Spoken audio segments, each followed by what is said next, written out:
এই বউ, কাছে আসো, একটু আদর করি। হুম, লাগবে না। তোমার চুলের এই গন্ধ যে বারবার আমায় মাতাল করে দেয় শোনা। ওটা চুলের গন্ধ নয়, শ্যাম্পুর গন্ধ।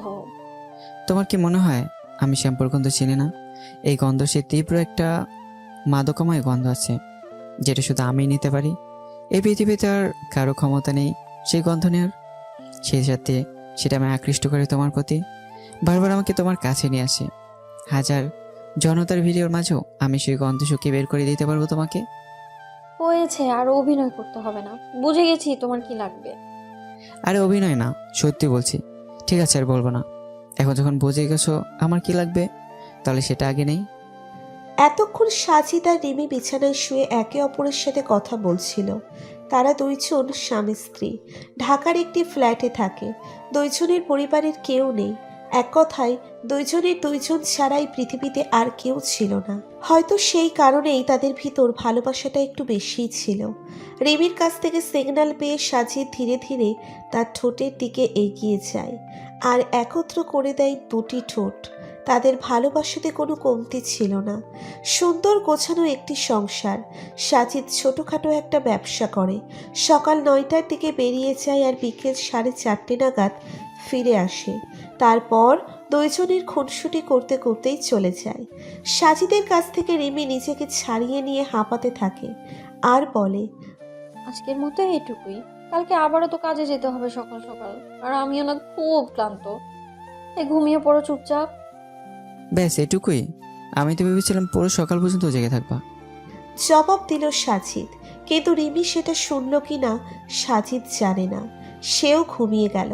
সকালে উঠে নাস্তা করে অফিসে চলে গেল সে। এইদিকে রিমি বাড়িতে একা। করার মতো তেমন কিছুই নেই। বাড়িতে একটা কাজের মেয়ে আছে, সেই প্রায় সব কিছু করে। রিমির কাজ শুধু বসে বসে সেই সব দেখা। কাজে গিয়ে সাজিদ বেশ ব্যস্ত হয়ে পড়ে, কারণ ক্লায়েন্টের চাপ অনেক বেড়ে গেছে। কাজ একটু হালকা হলেই সাজিদের রুমে প্রবেশ করে তার অফিসের একজন সহকারী, যার নাম হিয়া। সুন্দরী যুবতী মেয়ে, এখনো বিয়ে করেনি। সাজিদের সাথে বেশ ভালো বন্ধুত্ব তার। অফিসে যখন ফ্রি টাইম পায় তখন সাজিদ হিয়ার সাথেই গল্প করে পার করে দেয়। এইদিকে সাজিদ হিয়ার উপর মনে মনে দুর্বল। সে কেন জানি তার সাথে বেশি সময় ধরে থাকতে চায়। কারণটা তার অজানা। হিয়াও বেশ উপভোগ করে সাজিদের সঙ্গ। আজকেও তার ব্যতিক্রম হলো না। কাজ যেহেতু একটু হালকা হয়েছে তাই তারা গল্প করতে কফি শপে চলে গেল। সাজিদ যেহেতু সেই ব্যবসা প্রতিষ্ঠানের মালিক, সেই জন্য তাদের কিছু বলার মতো কেউ নেই।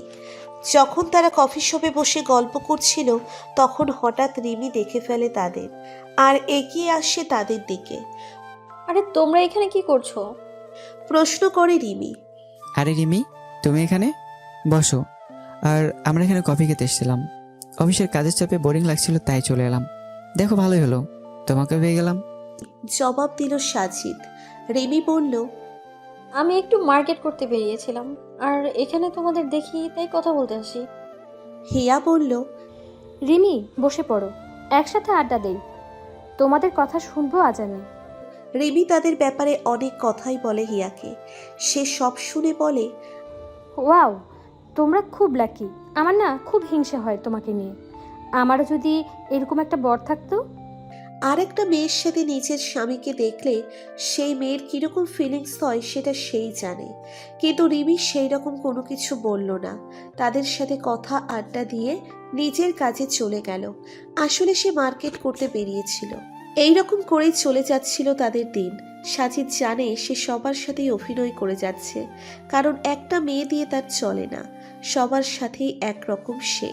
বাড়িতে রিমির প্রতি যেমন ভালোবাসা দেখায়, বাহিরে অন্য মেয়েদের সাথেও তার মেলামেশা চলে। রিমি কিছু বোঝে না সেই রকম নয়। সে সব কিছু বুঝেও নিজের ভালোবাসার প্রতি বিশ্বাস রাখে। কথায় আছে না, একটা পূর্ণাঙ্গ লাভ স্টোরি কখনো বাধা ছাড়া সম্পূর্ণ হয় না।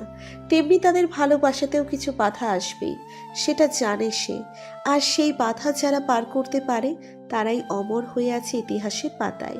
কিন্তু কিছু কিছু লাভ স্টোরি অসম্পূর্ণই রয়ে যায়, আর সেগুলোই মানুষ মনে রাখে চিরকাল। সাজিদ জানে না এইসবের পরিণতি ভালো হবে না খারাপ, কিন্তু সে জানে রিমি তাকে প্রচণ্ড ভালোবাসে, আর সে সেই ভালোবাসা কখনো উপেক্ষা করতে পারবে না, আর তার অভ্যেসও সেই কোনোদিন ফেলে দিতে পারবে না। তার কাছে উপায় তখন ছিল না, দুই নৌকাতে পা দিয়ে চলতে হচ্ছিল তাকে। এইদিকে রিমি মনের অবস্থা তেমন ভালো নয়, সাজিদের আচার আচরণ তার কাছে কেমন জানি লাগে, আর অনেক সময় সাজিদকে মেয়েদের সাথে দেখে তার রাগ হয় প্রচুর। সাজিদের সাথে এই নিয়ে অনেক কথা হয়েছে তার প্রতিবার সাজিদ তাকে আশ্বস্ত করেছে, কিন্তু যতবার সাজিদ কথা দিয়েছে ততবারই সে কথার খেলাপ করেছে। সেই জন্য এখন সে সাজিদকে অন্য নজরে দেখা শুরু করে। একটা ভালোবাসার মূল মন্ত্র হলো বিশ্বাস।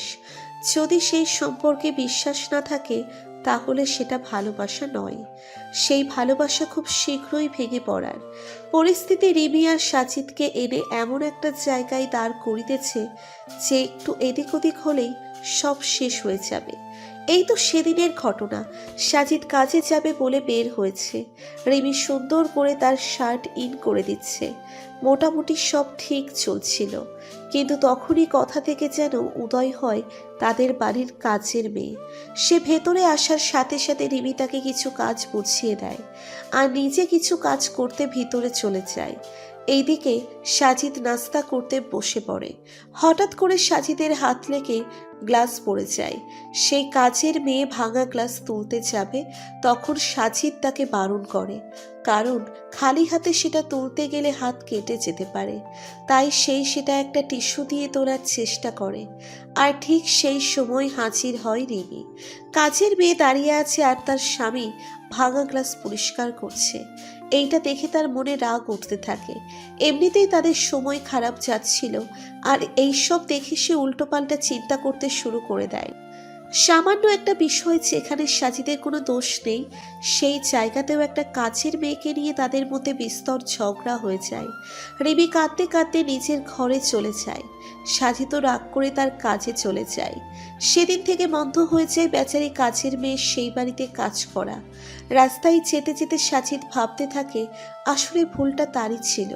রিমি তাকে কতটা ভালোবাসে সেটা জানা সত্ত্বেও তার সাথে রাগারাগি করা ঠিক হয়নি। এইরকম একটা ফিলিংস কাজ করা শুরু করে তার ভিতর। ভালোবাসা শুধু মুখে প্রকাশ করে পালন করা যায় না, সেটা অন্তর থেকে অনুভব করতে হয়। সাজিদ আর দেরি না করে চলে যায় বাড়িতে। গিয়ে দেখে রিমি দরজা বন্ধ করে বসে আছে, আর ভিতর থেকে কোনো আওয়াজ আসছে না। ভয় পেয়ে যায় সাজিদ, চোখ দিয়ে পানি বের হতে শুরু করে দেয়। মনের ভিতর চলতে থাকে নানান খারাপ চিন্তা। দেরি না করে সে দরজা ভাঙার সিদ্ধান্ত নেয়। কয়েকবার গায়ের জোরে ধাক্কা দিয়ে দরজা ভেঙে ফেলে। দরজা খোলার সাথে সাথে রিমি এসে জড়িয়ে ধরে তাকে। কাঁদতে কাঁদতে মেয়েটা পুরো চোখ ফুলিয়ে ফেলেছিল। সাজিদ তাকে সান্ত্বনা দিয়ে বলে, আরে পাগলি, এটুকুই একটা ঝগড়া। আমি কত ভয় পেয়ে গেছিলাম জানো। বারবার আমার মনে হয়েছিল এই বুঝে আমি তোমাকে হারিয়ে ফেলবো। নিঃশ্বাস বন্ধ হয়ে আসছিল আমার। কি করব বুঝতে পারছিলাম না, পেরে দরজা ভেঙে দিই। আর এখন আমার কতটা শান্তি লাগছে জানো। রিমি ফুপিয়ে ফুপিয়ে কাঁদতে কাঁদতে বলে, আমি তোমাকে কতটা ভালোবাসি জানো না। আমি তোমাকে অন্য কারোর সাথে সহ্য করতে পারি না, সেজন্য একটু বেশিই করে ফেলেছিলাম। আর তখন যদি আমাকে একটু বুঝিয়ে বলতে তাহলে তো ওরকমটা হতো না। সাজিদ রিমির মাথায় হাত বুলিয়ে দিতে থাকে। জানে রিমি এখন শান্ত হয়ে গেছে। এইসব থেকে তাদের বেরিয়ে আসার জন্য তারা ঠিক করে তারা বেড়াতে যাবে, সমুদ্র দেখতে যাবে সেখানে। বিয়ের 1 বছর হয়ে গেছে, অনেকদিন কোথাও ঘুরতে যায়নি, তাই এটাই সুযোগ। কিন্তু তাদের দুইজনের কারো জানা ছিল না সেই সিদ্ধান্ত তাদের জীবনকে পাল্টে দিতে চলেছিল। আমরা কোথায় ঘুরতে যাব? রাঙামাটি, সেখানকার নিরিবিলি পরিবেশে শুধু তুমি আর আমি থাকবো, আর কেউ থাকবে না সেখানে। রিমির প্রশ্নের জবাবে উত্তর দিল সাজিদ। রিমি আর সাজিদ অনেক উত্তেজিত, কারণ তারা দুইজন পরশুদিন রাঙামাটি ঘুরতে যাবে। সেই সুযোগে তাদের সম্পর্কে যে ফাটল ধরেছিল সেটাও চুরে যাবে সেই আশায়। এইদিকে তাদের দুইজনের মনের ভিতরে কি চলছে সেটা তারা কেউ জানে না। 2 দিন চলে গেছে, আজ সকালেই তাদের যাত্রা শুরু হবে। পাহাড়ি এলাকা রাঙামাটি, মানুষজন সরল সেই সব এলাকার, কিন্তু মনের ভিতর শুরু হয় আসল ভয়। রাতের বেলা হঠাৎ করে বনের ভিতর দিয়ে যাওয়া গাড়ির উপর আক্রমণ করে বসে ডাকাতের দল। সেই জন্য সাবধান থাকতে হয় সব সময়। কিন্তু সাজিদদের ভয় নেই, কারণ তারা দিনের বেলা যাত্রা করবে, আর সেটাই করলো তারা। ঢাকা থেকে বেশ অনেকক্ষণ লাগলো তাদের গন্তব্যে পৌঁছতে।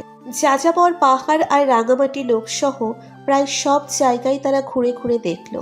দিন শেষে তারা এসে পড়ল একটা হোটেলে। সারাদিন ক্লান্ত থাকায় ঘুমিয়ে গেল তারা দুজন। কিন্তু সাজিদের চোখে ঘুম নেই। তার এখানে আসার উদ্দেশ্য অন্য কিছু, সেটা সে রিমিকে বলতে পারবে না। তাই কৌশলে সে তার খাবারের মধ্যে ঘুমের ঔষধ মিশিয়ে দিয়েছিল, যার কারণে সকাল হওয়ার আগে আর রিমির ঘুম ভাঙবে না। সাজিদ হোটেল ছেড়ে বেরিয়ে কোথাও চলে যায়, আবার ভোর হওয়ার সাথে সাথে চলে আসে। রিমি টেরও পায় না সাজিদ সারা রাত বাহিরে ছিল। সকালে চোখ খুলে সে সাজিদকে পাশে দেখতে পায়। পরদিন সকালে তারা হোটেল ছেড়ে দেয়, কারণ তারা আরও দূরে যাবে, আর হোটেল সেখানেও আছে, তাই সেখানেই থাকা যাবে। পুরো দিন শেষে বিকালে এসে শুরু হয় আসল খেলা। এই পুরো অভিনয়ের মূল জায়গায় এসে দাঁড়ায় দুই ভালোবাসার মানুষ। আজও তাদের মনে ভালোবাসা ছিল কিনা সেটা কেউ জানে না, কারণ সেগুলোর বদলে তখন হয়তো দুইজনের মনের বদলে চলছিল প্রতিশোধের আগুন। কিসের প্রতিশোধ সেটা একমাত্র তারাই জানে। উঁচু পাহাড়ের ওপর একটা বাংলো টাইপ বাড়ির ভিতরে রয়েছে সাজিদ আর তার স্ত্রী। দুইজনেরই পছন্দের জায়গা হয়ে উঠেছিল সেই বাড়িটা, কারণ আশেপাশে আর কোনো বাড়িঘর কিছুই নেই। সাজিদ 2 দিনের জন্য সেটা ভাড়া হিসেবে নিয়েছিল। সেই উঁচু জায়গা থেকে সূর্য ওঠার জায়গা খুব ভালো করেই দেখা যেত। দুপুরে খাওয়া দাওয়ার পর যখন তারা বিশ্রাম করছিল, তখন হঠাৎ সাজিদ রিমিকে প্রশ্ন করে বসে। আচ্ছা রিমি, আমি তোমাকে তোমার অতীত সম্পর্কে তেমন কিছু কোনোদিন জিজ্ঞেস করিনি। তোমার মা বাবা নেই জানি। যখন তুমি ক্লাস 9-এ পড়ো, তখন তারা দুজনে একটা অ্যাক্সিডেন্টে মারা যায়। কিন্তু তার আগে বা পরে কিছু আমি জানি না। আজ এই নিরিবিলি জায়গায় আমার সাথে চাইলে সব কিছু শেয়ার করতে পারো, আর যদি দুঃখ মনের মধ্যে থেকে থাকে তাহলে সেটা বের করে দিতে পারো। সাজিদের এমন প্রশ্নে রিমি কিছুটা বিব্রত বোধ করে, কারণ সে তার অতীতকে ভুলে যেতে চায়। তার মা বাবাই ছিল তার কাছে সব কিছু, কিন্তু নিষ্ঠুর প্রকৃতি ছিনিয়ে নিয়েছে তাদের তার কাছ থেকে। আর তারপর সে অনেক কষ্টে নিজে পড়াশোনা করে আর ছোটোখাটো কাজ করে এই পর্যন্ত এসেছে। আর এর মধ্যেই তার দেখা হয়ে যায় সাজিদের জন্য। সাজিদ নিজে রিমির জন্য বিয়ের প্রস্তাব নিয়ে এসেছিল, কিন্তু রিমি বিয়ে করতে চায়নি। সে জীবনে অনেক কিছু করতে চেয়েছিল, কিন্তু দেশে একা মেয়ে এত কিছু একা কোনোদিন করতে পারে না। আর সাজিদ রিমিকে সময় দিয়েছিল অনেক। প্রতিদিন সে দেখা করতে আসতো তার সাথে, তাকে বোঝাতো নানা রকম করে। আর এই সব কিছুর মধ্যেই দুজনের মধ্যে একটা ভালো লাগা কাজ করতে শুরু করে দিয়েছিল। আর তারপর দুইজনের মতের ভিত্তিতে দুজন বিয়ে করে নেয়। তারপর 1 বছর পূর্ণ হয়ে গেছে। আর সাজিদের স্টোরিও অনেক সাদামাটা। জন্ম থেকেই অনাথ সে, কিন্তু পড়ালেখাতে মতন ভালো ছিল। স্কুলে খারাপ রেজাল্ট করতো সে। স্কুল জীবনে তার পড়ালেখা একেবারে ডাউন ছিল। ক্লাসে লাস্ট হতো সব সময়, কিন্তু হঠাৎ করে তার গতি পাল্টে যায়। কলেজে ওঠার সাথে সাথে তার সবকিছু বদল হয়ে যায়। পড়ালেখা অনেক ভালো করে করতে শুরু করে দেয় সে। সব বিষয় ফার্স্ট হতে শুরু করে দেয়। হয়তো বুঝতে পেরেছিল জীবনের আসল মানে, সেই জন্য এইসব। আর একদিন কোনো এক জায়গায় রিমিকে দেখে পছন্দ হয়ে যায়, আর ব্যাকগ্রাউন্ড চেক করে দেখে তার কেউ নেই। তাই বিয়ের প্রস্তাব নিয়ে হাজির হয় সে। তারপরের ঘটনা সংক্ষিপ্ত। রিমি সবকিছু বলে দেয় সাজিদকে, কিন্তু সাজিদ কেমন জানি মনমরা হয়ে যায় সব শুনে। হয়তো সে অন্য কিছু আশা করেছিল। সে আর কিছু জিজ্ঞেস করে না তাকে। ওই দিনটা তাদের সেই রকম করেই কেটে যায়। ওই দিন রাতে যখন রিমি শুয়ে পড়ে, তখন সাজিদ আবার বাহিরে বের হয়ে যায়। আজকে রিমি আর ঘুমিয়ে থাকে না। হঠাৎ করে তার ঘুম ভেঙে যায়, আর পাশে দেখে সাজিদ নেই। তাই সেও বাহিরে গিয়ে দেখে একটা ছায়ামূর্তি পাহাড়ের ঢাল বেয়ে নিচে নেমে যাচ্ছে। রিমির চিনতে অসুবিধে হয় না সেটা সাজিদ। এত রাতে তাকে একা রেখে সাজিদ কোথায় যাচ্ছে সেই চিন্তায় সেও ফলো করা শুরু করে দেয় তাকে। ফলো করতে করতে দেখে সাজিদ নিচে কারোর সাথে দেখা করছে আর কারোর সাথে কথা বলছে। রিমি তাদের কাছে যায়, গিয়ে দেখে একটা নারী মূর্তির সাথে সাজিদ কিছু কথা বলে যাচ্ছে। রিমি লুকিয়ে তাদের আরো কাছে যায়, কিন্তু সেই মহিলা কে সেটা সে বুঝতে পারে না, কিন্তু তাদের কথাবার্তায় স্পষ্ট শুনতে পায়। রিমি যা শুনতে পায় সেটা শুনে তার গায়ের লোম দাঁড়িয়ে যায়, থরথর করে কাঁপতে শুরু করে দেয় সে। কারণ তারা যা বলছিল সেটা বলার মতো নয়। তারা দুজন বলছিল, অভিনয়ে সব অভিনয়। আমি এতদিন অভিনয় করে এসেছি আজকের দিনের জন্য। আর আমি জানি রেমি, অভিনয় করে এসেছো। যখন তার বাবা মা মারা যায় তখন সে একা হয়ে যায়, কেউ তার দিকে ঘুরেও তাকায় না। সেই সময় আবির্ভাব হয় আমার। আমি তাকে প্রস্তাব দিই, সে কে সেটা না জেনেই। আর আমার মতো বড় লোক দেখে সেও রাজি হয়ে যায়। কিন্তু তখন আমি বুঝতে পারিনি সেটা সেই রেমি যে আমার জীবনকে একটা সময় নষ্ট করে দিয়েছিল। বিয়ের পর আমি বুঝতে পারি সেটা সেই। আর তখন থেকে আমি প্ল্যান করতে শুরু করে দিই। আর আমার প্ল্যানের শেষ ধাপ কালকে হতে চলেছে। আমার প্রতিশোধ পূরণ হতে চলেছে। সে বুঝতে পারবে ভালোবাসার অপনাম মৃত্যু। আর সেই মৃত্যুর সে কঠিন জ্বালা হলো যখন কেউ জানতে পারে তার সবচেয়ে ভালোবাসার মানুষ তার সাথে বেইমানি করেছে। এতদিন ভালোবাসার সব কিছু একটা অভিনয় ছিল, সেটা যখন সে বুঝতে পারবে তখন হবে তার আসল মৃত্যু। তার আগে যেটা হবে সেটা তার শুধু দেহ থেকে আত্মা আলাদা হয়ে যাবে। ভালোবাসার কতটা কষ্ট সেটা আমি তাকে তিলে তিলে অনুভব করাতে চাই। এক টানে কথাগুলো বলল সাজিদ। অপর পাশে দাঁড়িয়ে থাকা ছায়ামূর্তি সব শুনে বলল, সব কিছু ভালো করে মিটিয়ে গেলেই হয়। তারপর শুধু তুমি আর আমি থাকবো। আমাদের মাঝে আর কেউ বাধা হয়ে দাঁড়াতে পারবে না। রিমি আর সেখানে সরিয়ে থাকার মতো শক্তি পেল না। মনে হচ্ছিল তার পায়ের নিচ থেকে মাটি সরে গেছে। সাজিদ কি বলছে তার কিছুই সে বুঝতে পারছে না। কতটুকু সে বুঝতে পেরেছে সেটা হলো সাজিদ তাকে ভালোবাসে না। আর এতদিনের সব কিছু ছিল একটা অভিনয়। আর কোন কারণে সাজিদ রিমির উপর প্রতিশোধ নিচ্ছে যেটা তার জানা নেই। রিমি তাদের থেকে দূরে সরে যায়। সে আর কিছু ভাবতে পারছে না, তার হাত পা কাঁপছে। এতদিনের বিশ্বাস আর ভালোবাসা যখন অভিনয়ে পরিণত হয় তখন সেই জিনিসটা কতটা বেদনাদায়ক সেটা একমাত্র সেই ভালোবাসার মানুষটাই জানে। সাজিদ ছাড়া রিমির এই দুনিয়াতে আর কেউ নেই। তাই যখন সেই মানুষটাই তাকে ধোঁকা দিল, তার সুইসাইড করা ছাড়া আর কোনো রাস্তা খোলা ছিল না। রিমি সোজা পাহাড়ের ধারে গিয়ে দাঁড়ায়। তার মাথায় তখন তাদের মধুর সব স্মৃতিগুলো ঘুরছিল। কথায় আছে, মানুষ যখন তার মৃত্যুর সন্নিকটে এসে দাঁড়ায় তখন তার চোখের সামনে তার পুরো জীবন ভাসে। রিমির ক্ষেত্রেও তার ব্যতিক্রম ঘটেনি। বন্ধ চোখের ভিতর সব স্মৃতি সে মনে করছিল। মনে মনে প্রস্তুতি নিয়ে নিয়েছে সে লাফিয়ে পড়বে, কিন্তু তখনই তার বিবেক তাকে বাধা দেয়। নিজেকে প্রশ্ন করে কেন সে আত্মহত্যা করবে, তার তো কোনো দোষ নেই। সে কেন বেছে নিবে এই পাপের রাস্তা? নিজেকে কিছুটা সামলে নেয় সে। মনে মনে বলে তাকে এইসব কিছুর শেষ দেখতে হবে।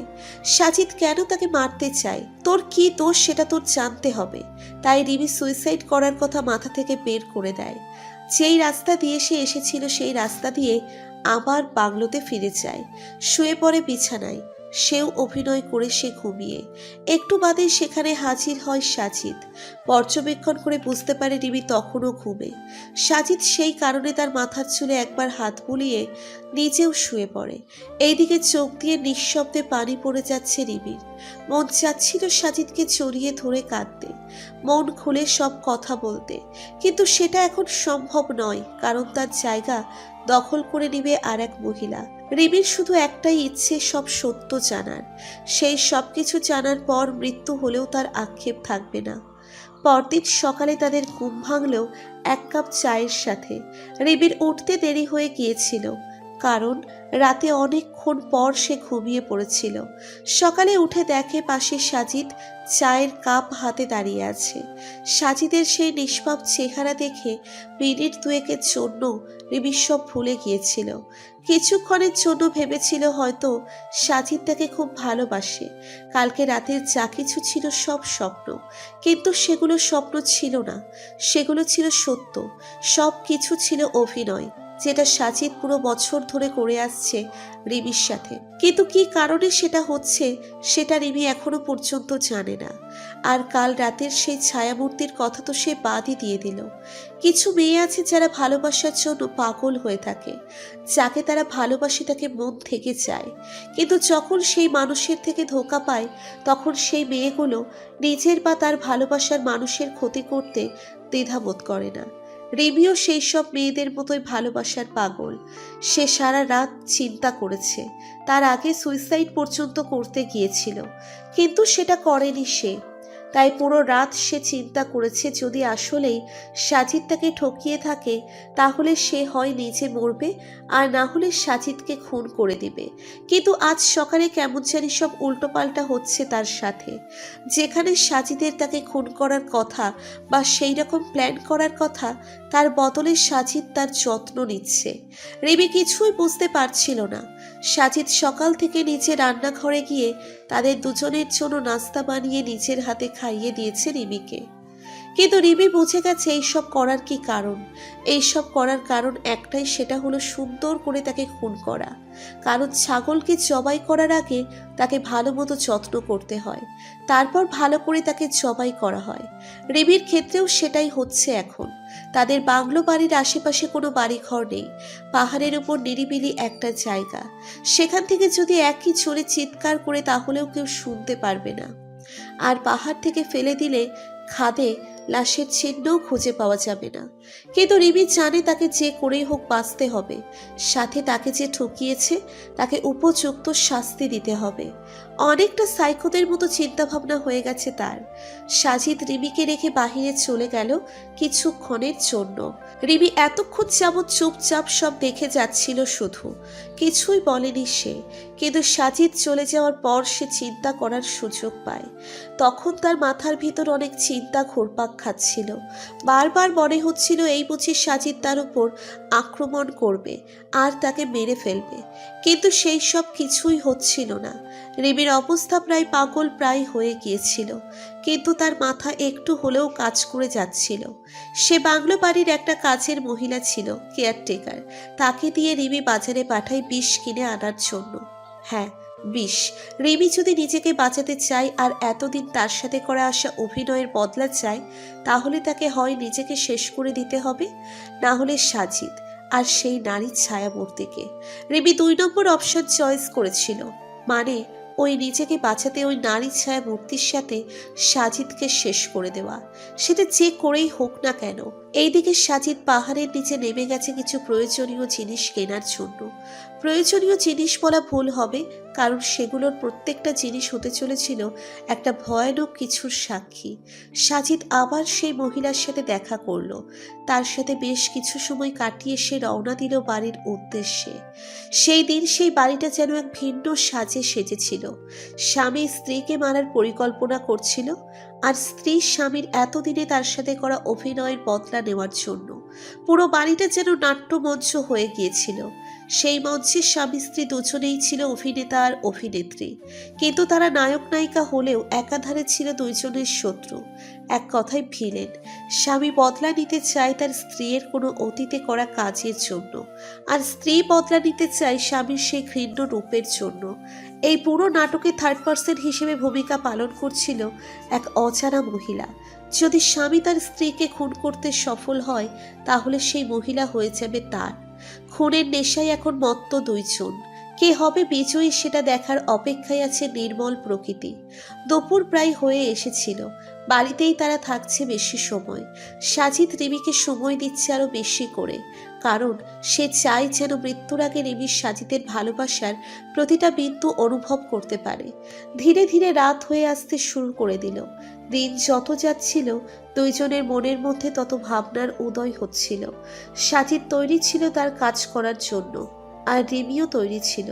সূর্য যখন পশ্চিম আকাশে হেলে পড়ে তখন থেকে শুরু হয় আসল খেলা। দুইজনের আচরণ পরিবর্তন হতে শুরু করে। সাজিদ রিমি ভালো করে সেজে আসতে বলে। রিমি যখন নিজে সাজতে চায় তখন সাজিদ তাকে নিয়ে গিয়ে নিজেও হাতে সাজিয়ে দেয়। রিমিও নিজেকে উজাড় করে দেয় সাজিদের কাছে। রিমিকে একেবারে পরিপাটি করে সাজিয়ে তোলার পর সাজিদ নিজে তৈরি হতে যায়। রিমি বুঝে গিয়েছিল তাদের মধ্যে একজনের মৃত্যুর ক্ষণ বয়ে আসছে ধীরে ধীরে।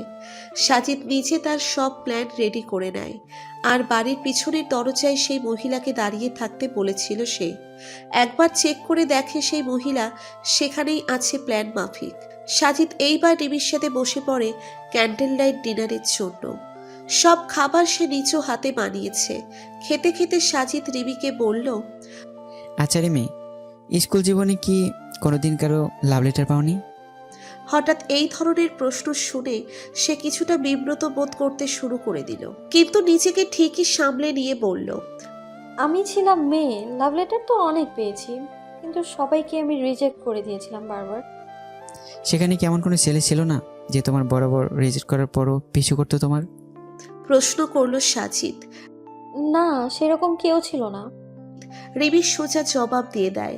রিমির উত্তর শুনে সাজিদ রেগে যায় আর চিৎকার করে বলে, মিথ্যে বলছো তুমি। ছিল না মানে? অবশ্যই ছিল। এমন একজন ছিল যে তোমার পিছু করতো। তোমার জন্য একটা সময় পাগল ছিল সে, কিন্তু তুমি তার সাথে কি করলে? পুরো স্কুলের সামনে তার বদনাম করলে। এসব কিছুই হয়নি, বললাম তো এরকম কেউ ছিল না। আবারও শান্ত মাথায় জবাব দিল রিমি। এইবার সাজিদ আরো রেগে গেল, চিৎকার করে দাঁড়িয়ে গেল সে। রিমিকে উদ্দেশ্য করে অকথ্য ভাষায় গালি দিল, তারপর বলল, সেই স্কুল জীবন থেকেই তোর মতো অভিনেত্রী আর কেউই ছিল না। মনে পড়ে সেই সাজ্জাদকে, যে তোকে বারবার পিছু করতো, বারবার তোর সামনে একটা লাল গোলাপ নিয়ে দাঁড়িয়ে থাকতো, কিন্তু প্রতিবারই সেই গোলাপ তুই হাত থেকে নিয়ে পায়ে পিষিয়ে দিতি। সেই অতীতকে মনে পড়ে আজ? সাজিদের মুখে সেই নামটা শুনে এইবার রিমি বড় ধরনের একটা শক খায়। কিছুক্ষণের জন্য সে ফিরে যায় অতীতে, জীবনের কিছু ঘটনা আবার মনে করার চেষ্টা করতে থাকে। তখন সময়টা ছিল রিমির স্কুলের জীবন। ক্লাস 8-এ পড়তো সে। একই স্কুলের এক ক্লাস উপরে, মানে ক্লাস 9-এ পড়তো সাজ্জাদ নামের সেই ছেলে। বড় ক্লাসের মেয়েদের সাথে মিশতে মিশতে রিমির চালচলন তাদের মতো হয়ে গিয়েছিল। অল্প বয়সে বেশি পেকে গেলে যা হয়, রিমিও সেই রকম ছিল। স্কুলের অনেক ছেলে তাকে প্রপোজ করত। রিমি কাউকে না করতো না, সবাইকে হ্যাঁ বলে তাদের সাথে ঘুরে বেড়াতো আর ইচ্ছে মতো তাদের পকেট খালি করাতো। কিন্তু সেটা বেশি দিন আর টেকে না। যখন সবাই বুঝে যায় রিমি তাদের শুধু ইউজ করছে, তখন সবাই তার থেকে দূরে থাকার চেষ্টা করতে থাকে। কিন্তু সবাই তো আর এক নয়। তাদের ভিতর সাজ্জাদ ছিল বেশ ভালো ছেলে। পড়ালেখাতে কাঁচা হলেও তার ব্যবহার ছিল অনেক ভালো, দেখতেও মোটামুটি। যেদিন প্রথম সেই সাজ্জাদ রিমিকে দেখে, তখনই তার ভালো লেগে যায়। রিমির জন্য সে সব কিছু করতে পারবে এইরকম মানসিকতা তৈরি হয়ে যায় তার ভিতরে। তাই প্রতিদিন সাজ্জাদ রিমির জন্য গোলাপ ফুল নিয়ে যেত, আর রিমি সেগুলো ফেলে দিত অথবা পা দিয়ে পিষে ফেলত। কিন্তু সাজ্জাদ তাকে সত্যি সত্যি ভালোবাসতো, কিন্তু সেটা বোঝার মতো ক্ষমতা তার ছিল না। এই রকম করেই চলে যাচ্ছিল তাদের দিন। একদিন হঠাৎ রিমির মাথায় বুদ্ধি এসে যায় সাজ্জাদকে ব্যবহার করার, কারণ অনেক দিন কেউ তার জালে পা দেয়নি, তাই সাজ্জাদ সেটার জন্য পারফেক্ট। এইদিকে রিমির বান্ধবীরাও তাকে আরো উস্কে দেয়, আর সাজ্জাদ এর বন্ধুরা তাকে সাজ্জাদকে সাবধান করতে থাকে। কিন্তু সাজ্জাদ শোনার পাত্র নয়। রিমি অভিনয় শুরু করে দেয় সাজ্জাদের সাথে। জীবনের সেরা পারফরমেন্স সে সাজ্জাদের সাথেই করে। সাজ্জাদ পুরোপুরি বিশ্বাস করে নেয় যে রিমি তার হয়ে গেছে। শুধু সে নয়, স্কুলের বাকি ছেলে মেয়েও বিশ্বাস করতে বাধ্য হয়। রিমি চেয়েছিল সম্পর্কটা অনেক দিন টিকিয়ে রাখতে, কারণ সে যা বলতো সাজ্জাদ তাই করত। একদিন হলো কি, রিমির মডেল টেস্ট পরীক্ষা। সারা বছর এই সেই করে তার অবস্থা পরীক্ষার আগে খারাপ, পাশ করার কোনো চান্স ছিল না। তখন সে সাজ্জাদের কাছে এমন অভিনয় শুরু করে দেয় যে সাজ্জাদের মন গলে যায়। সাজ্জাদ ঠিক করে সে আগের দিন রাতে স্কুলের অফিস থেকে প্রশ্নপত্র চুরি করে নিয়ে যাবে আর তা রিমিকে দিবে। যেই ভাবা সেই কাজ। পরীক্ষার আগের দিন রাতে স্কুলের দেওয়াল টপকে সাজ্জাদ ভিতরে প্রবেশ করে। তার আগে সে দপ্তরের পকেট থেকে চাবি চুরি করে সেটার একটা ডুপ্লিকেট চাবি বানিয়ে দিয়েছিল। সেটা দিয়ে সে ধীরে ধীরে অফিস রুম খুলে ভিতরে ঢুকে প্রশ্নপত্র যেখানে রাখে সেখানে গিয়ে যেই যেই প্রশ্ন আসবে সেই সব প্রশ্ন একটা কাগজে লিখে নেয়। তারপর আবার সব কিছু যেরকম ছিল সেই রকম করে রেখে অফিস বন্ধ করে চলে যায়। কিন্তু সে একটা ভুল করে, সেটা হলো তার নিজের একটা কলম সেখানে ফেলে রেখে যায়। আর প্রশ্নপত্র আঠা দিয়ে লাগানো থাকে সব স্কুলে, কিন্তু সেই খাম কোনো মতে খুললেও সাজ্জাদ পরে আঠা দিয়ে সেটা লাগানোর কথা ভুলে যায়। ফলাফল যা দাঁড়ায় তা হলো স্যাররা বুঝে যায় কেউ প্রশ্নপত্র নকল করেছে। সেই সময়েই তারা পরীক্ষা বাতিল করে দেয়। পুরো স্কুলের সব শিক্ষার্থীদের মাঠের মধ্যে হাজির করায়, আর সবার উদ্দেশ্যে বলা হয় প্রশ্নপত্র চুরির কথা। তখন স্পট থেকে পাওয়া সেই কলম উঁচু করে সবার সামনে ধরলে একজন সেই কলম চিনতে পারে। সেটা আর কারণ নয়, সেটা ছিল সাজ্জাদের কলম। স্যাররা তখন অবাক হয়ে যায়, কারণ সাজ্জাদ যথেষ্ট ভালো ছেলে, কিন্তু প্রশ্নপত্র চুরি করারও তার কাছে কারণ আছে, কারণ সে ভালো করে পড়াশোনা করে না। তখন তাকে সার্চ করা হয় আর অফিস রুমের একটা ডুপ্লিকেট চাবি পাওয়া যায় তার পকেট থেকে। তখন সবাই বিশ্বাস করে নেয় চুরি সাজ্জাদ করেছে। এইদিকে সাজ্জাদ রিমিকে সেই সব প্রশ্ন দিয়ে দিয়েছিল, সেগুলো সে ভালো করে পড়ে এসেছে। পুরো স্কুল তখন সাজ্জাদকে ছিছি করতে থাকে। সবার সামনে প্রিন্সিপাল স্যার তাকে বেত দিয়ে অনেক মার মারে, তার গায়ের শার্ট প্যান্ট খুলে তাকে মারতে থাকে। সাজ্জাদ রিমির জন্য সব কিছু মুখ বন্ধ করে সহ্য করে নেয়। মনে মনে ভাবে রিমি তো খুশি তার কাছে, কিন্তু তার ধারণা ভুল। পরীক্ষা চলতে থাকে, সাজ্জাদকে স্কুল থেকে টিসি দিয়ে দেওয়া হয়, আর রিমিও তার থেকে মুখ ফিরিয়ে নেয়। সাজ্জাদের সাথে সে দেখা করা আর কথা বলা সব বন্ধ করে দেয়। সাজ্জাদ তিলে তিলে শেষ হয়ে যেতে থাকে। সে তার ভুল বুঝতে পেরে শহর ছেড়ে দেয় আর অন্য শহরে গিয়ে খুব ভালো করে পড়াশোনা করতে শুরু করে দেয়। এর মাঝেই রিমির বাবা মায়ের দুর্ঘটনাতে মৃত্যু হয়ে যায়। রিমি এই দুনিয়াতে একা হয়ে যায় সম্পূর্ণ। একেই হয়তো বলে রিভেঞ্জ অফ নেচার। তখন সে নিজের আগের করা ভুলের জন্য পস্তাতে থাকে। আর কয়েক বছর পরেই ফিরে আসে সাজ্জাদ এক নতুন নামে। নাম হয়ে যায় তার সাজিদ। রিমিকে বিয়ের প্রস্তাব দেয় বিয়ের জন্য, কিন্তু তখনও তার মনে চলছিল প্রতিশোধের আগুন। তাই সে রিমির পথ অনুসরণ করে। সেও শুরু করে দেয় একটা নোংরা ভালোবাসার অভিনয়ের। আগেরবার সেই অভিনয়ে জড়িয়ে গিয়েছিল সাজ্জাদ রুমি সাজিদ, আর এইবার সেই একই অভিনয় শিকার রিমি। বদলা তখন সাজিদের চোখে ছিল ঠিকই, কিন্তু ভালোবাসা থেকে ধোঁকা পেয়ে রিমির মনের মধ্যেও বয়ে যাচ্ছিল প্রতিশোধের আগুন। সাজিদের মাথায় তখন আর একটা প্ল্যান এসে যায়। সেই যে ওই সাজ্জাদ, সেটা সে রিমির থেকে লুকিয়ে ফেলে আর তাকে বলে, আমি সেই সাজ্জাদের বড় ভাই সাজিদ। আর সাজ্জাদ তো সেদিনই মারা গিয়েছিল অ্যাক্সিডেন্ট করে, সেই কারণে আমি তার প্রতিশোধ নেওয়ার জন্য ফিরে এসেছি। এই কথা শুনে রিমি চমকে ওঠে, কারণ সে ভেবেছিল সাজিদই হবে সেই সাজ্জাদ। কিন্তু এখন বুঝতে পারছে সেটা সাজিদ নয়। যদিও তার ধারণা ঠিকই ছিল, কিন্তু সাজিদের অভিনয় তাকে এটা প্রমাণ করাতে বাধ্য করিয়েছে। রিমি সাজিদের কাছে ছুটে যায় আর নানানভাবে তাকে বোঝাতে থাকে। সে তার অতীতের করা ভুলগুলোর জন্য তার কাছে ক্ষমা চাইতে থাকে, কিন্তু কোনো লাভ হয় না। সাজিদের মুখের ভাব আগের মতোই থাকে। সাজিদ রিমির কোমরে হাত দিয়ে তাকে উঠিয়ে নেয়। দুইজন একসাথে দাঁড়িয়ে যায়। ঠিক সেই সময় মিউজিক প্লেয়ারে বেজে ওঠে গানের মিষ্টি ধ্বনি। রিমিকে উঠিয়ে নিয়ে সাজিদ তার সাথে ডান্স করতে শুরু করে দেয়। সাজিদের একটা হাত রিমির কোমরে আর আরেকটা হাত ধরে আছে রিমির একটা হাত। এইদিকে রিমির চোখ দিয়ে পানি পড়েই যাচ্ছে। সাজিদ রিমির একটা হাত নিয়ে তার কোমরে রেখে দেয় আর রিমির সাথে জোর করে পায়ে পা মেলাতে থাকে। সাজিদের মুখে একটা নিষ্ঠুর হাসি শোভা পাচ্ছে, আর রিমির চোখের পানির আড়ালেও একটা চতুরতা লক্ষ্য করা যাচ্ছিল। কে জানতো তখনও তারা দুইজন এক ধরনের অভিনয় করেই যাচ্ছিল। গানের সুর তেজ হতে থাকে আর তাদের পাও চলতে শুরু করে দেয়। মিষ্টি গানে তারা দুইজন যেন উন্মাদ হয়ে গিয়েছিল। একটা ঘোর কাজ করছিল দুইজনের মধ্যেই। দুইজন দুইজনের আরো কাছে চলে আসে। দুইজনের নিঃশ্বাস শোনা যাচ্ছিল একদম কাছ থেকে। দুইজোড়া ঠোঁট একত্রিত হতে সময় নেয় না বেশিক্ষণ। কিছুক্ষণ পর সাজিদ রিমির এলোকেশে হাত বুলিয়ে দিয়ে শেষবারের মতো বুক ভরে সেটার নিঃশ্বাস নেয়। সেই গন্ধ, সেই মিষ্টি শিহরণে আবার তার মন ভরে যায়, কিন্তু সেটা ছিল ক্ষণিকের। মিনিট দুয়েকের মধ্যেই সাজিদ রিমিকে দূরে ঠেলে দেয় আর পিছনে গুছিয়ে রাখা পিস্তল বের করে তাক করে তার দিকে। চিৎকার দিয়ে ওঠে রিমি।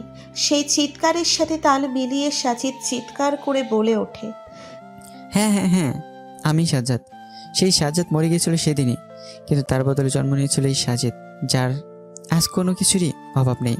আর সেই সাজ্জাদকে যে মেরেছে তার বদলা আমি নিব আজকেই। চিৎকার করে কথাটা বলেই ট্রিগারে চাপ দেয় সে। সাথে সাথে রিমি তার জায়গা থেকে সরে যায়। 2 ইঞ্চির জন্য বুলেট থেকে বেঁচে যায় সে, কিন্তু সাথে সাথে পিছন থেকে একটা মৃদু আর্তনাদ ভেসে আসে। রিমি পিছনে তাকিয়ে দেখে হিয়া মাটিতে পড়ে আছে। ঠোঁট তখনও কাঁপছিল তার। আর পেট থেকে তাজা রক্ত বেরিয়ে আসছিল। পাশের পড়েছিল একটা ফুলদানি। সবকিছু ক্লিয়ার হয়ে যায় রিমির কাছে। সাজিদ আর হিয়া মিলে তাকে মারার প্ল্যান করেছিল, আর হিয়াই সেই নারী ছায়ামূর্তি ছিল যাকে সে সাজিদের সাথে পাহাড়ের নিচে কথা বলতে দেখেছিল। সাজিদের চিৎকার শুনে হয়তো হিয়া ভিতরে এসে নীরবে রিমির পিছনে ফুলদানি হাতে নিয়ে দাঁড়ায়, যাতে রিমি কিছু করার আগেই তাকে সে আঘাত করতে পারে। কিন্তু বিধি হয়তো অন্য কিছু চেয়েছিল, তাই রিমির বদলে গুলিটা হিয়াকে লাগে, আর এখন তার এই অবস্থা। সাজিদ হিয়ার সেই অবস্থা দেখে ছুটে চলে যায় সেখানে। তার মাথা নিজের কোলে নিয়ে অনেক কথা বলে, কিন্তু ততক্ষণে হিয়া শেষ নিঃশ্বাস ত্যাগ করেছে। সাজিদ রাগের বশে হাতে ধরে থাকা পিস্তল আবার রিমির দিকে তাক করে, কিন্তু ততক্ষণে তার দেহ কাঁপতে শুরু করে দিয়েছিল। হাত থেকে পিস্তল পড়ে যায়। তার মনে হচ্ছিল ফুসফুস জ্বলে পড়ে যাচ্ছে ভিতরে। এটার কারণ একটাই, তীব্র বিষ। কিন্তু সে তো সেই রকম কিছু করেনি। তখন সে বন্ধ হয়ে আসা চোখ দিয়ে একবার রিমির দিকে তাকায়। দেখতে পায় রিমি তার চুলে হাত বুলিয়ে দিচ্ছে। সাজিদ বুঝতে পারে রিমি তার চুলে সুগন্ধির সাথে বিষ মিশিয়ে দিয়েছিল, যাতে সেটার গন্ধ নেওয়ার সাথে সাথে সে মারা যায়। আর সাজিদ যে চুলের গন্ধ নিবেই সেটা রিমি খুব ভালো করেই জানতো। আর কিছু দেখার মতো অবস্থায় সাজিদ থাকে না। আশেপাশের সব কিছু ঝাপসা হয়ে আসতে শুরু করে। চোখ বন্ধ হয়ে আসে তার, মুখ দিয়ে সাদা ফেনা বেরিয়ে আসে, আর সেও শেষ নিঃশ্বাস ত্যাগ করে। রিমি ধীরে ধীরে এগিয়ে যায় তার কাছে। সাজিদের হাত নিজের হাতের উপর রেখে বলে, শুধু একটু ভালোবাসার পাগল ছিলাম আমি। অতীত ভুলে শুধরে নিয়েছিলাম নিজেকে, কিন্তু তুমিই যে আমার সেই অতীত সেটা তো আমার জানা ছিল না। প্রতিজ্ঞা করেছিলাম মৃত্যু ছাড়া কখনো তোমার কাছ থেকে আলাদা হব না আমি। তাই আমি আর বেঁচে থেকে কি করব? আমারও সময় এসে গেছে। এই বলে যেই রিমি পাশে পড়ে থাকা বন্দুক নিচের মাথায় তাক করতে যাবে, তখনই তার নাক দিয়ে রক্ত পড়তে শুরু করে দেয়। পেটের ভিতর জ্বালা পোড়া শুরু করে দেয়। মুচকি হেসে সে একবার সাজিদের দিকে তাকায়। সাজিদ ততক্ষণে অনেক দূরে চলে গেছে। রিমি বুঝতে পারে খাবারের ভিতর বিষ ছিল, আর সেটার প্রতিক্রিয়া এখন দেখা দিচ্ছে। কিন্তু কি যেন মনে করে রিমি ট্রিগারে চাপ দিয়ে দেয়। পুরো ঘর বিকট শব্দে কেঁপে ওঠে। একটা ছাঁচালো গন্ধ ছড়িয়ে পড়ে পুরো ঘর জুড়ে। সেটা বারুদের গন্ধ ছিল না, সেটা ছিল তাজা রক্তের গন্ধ।